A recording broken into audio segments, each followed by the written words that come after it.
महाराष्ट्र के उप मुख्यमंत्री अजीत पवार का 28 जनवरी को विमान हादसे में निधन हो गया।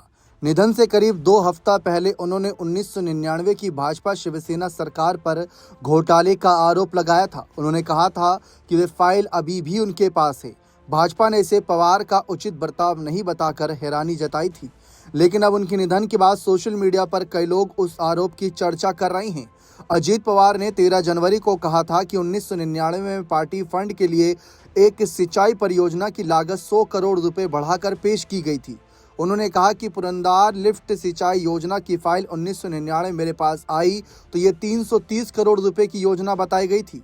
मैंने फाइल खारिज कर दी। परियोजना पर आने वाले खर्च का पता लगवाया तो पता चला कि यह 220 करोड़ रुपए में पूरी हो सकती है। यह भी पता चला कि अनुमानित खर्च में 100 करोड़ पार्टी फंड के नाम पर और 10 करोड़ संबंधित अफसरों के लिए जोड़े गए थे। पवार ने यह भी कहा था कि वह फाइल अभी भी उनके पास है। 1995 से 1999 के बीच महाराष्ट्र में बीजेपी और अविभाजित शिवसेना की सरकार थी। 1999 में ही कांग्रेस एनसीपी की सरकार सत्ता में आई थी।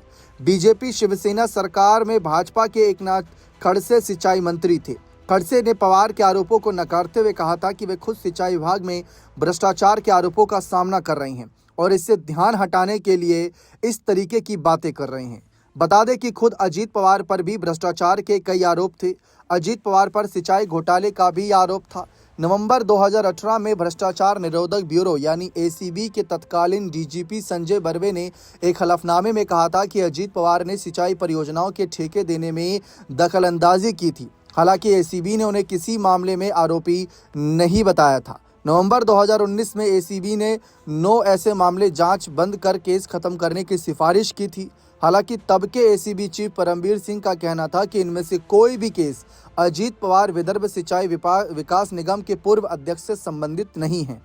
2019 में एसीबी ने बॉम्बे हाईकोर्ट की नागपुर पीठ में यह भी कहा कि किसी भी मामले में पवार से जुड़ी कोई गड़बड़ी नहीं पाई गई। वैसे पवार ने जिस बीजेपी शिवसेना सरकार पर भ्रष्टाचार का आरोप लगाया उसके मुख्यमंत्री फडणवीस थे।